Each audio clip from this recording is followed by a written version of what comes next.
Hey Westside Church, welcome to another short devotional here via email or all the social media networks that we have out there.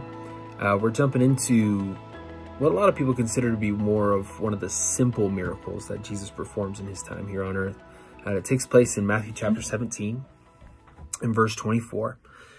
It says, "On their arrival in Capernaum, the collectors of the temple tax came to Peter and asked him, 'Does your teacher pay the temple tax?' 'Yes, he does,' Peter replied. And then he went into the house, and before he even had a chance to speak, Jesus asked him, 'What do you think, Peter? The kings tax their own people or the people they've conquered?' 'They tax the people they've conquered,' Peter replied. 'Well then,' Jesus said, 'the citizens are free. However, we don't want to offend them. So go down to the lake and throw in a line. Open the mouth of the first fish you catch, and you will find a large silver coin. Take it and pay the tax for both of us.'" When I was in college, I shared a house with 3 other roommates, and it was a Friday night. I went out and I did something. I can't remember what happened, but I came home. It was 11:30 p.m.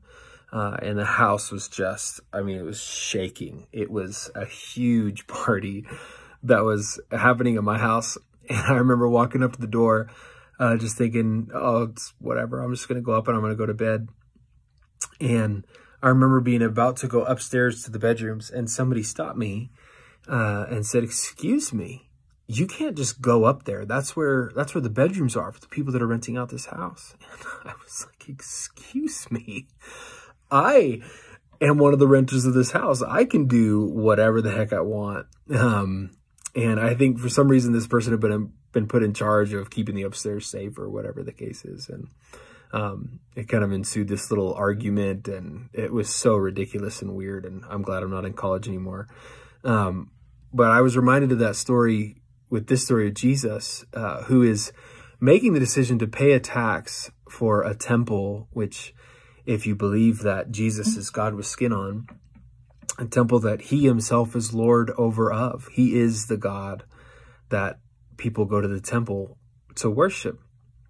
And yet when he is asked to pay this tax, he doesn't react like I did when I came home.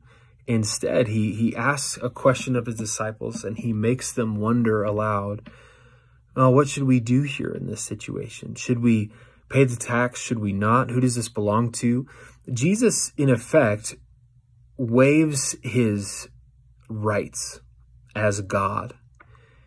And he instead does something where he shows his disciples again, like he does so often, that he is Lord over all creation, and that when trust is put in him, even the fish will have money in their mouths in a time of need to show off his sovereignty. So once again, even in a situation where Jesus has his rights, he has his ways, he has his thoughts, and he could just go ahead and pull out, and he could get violent, he could call down angels from heaven, he could do whatever.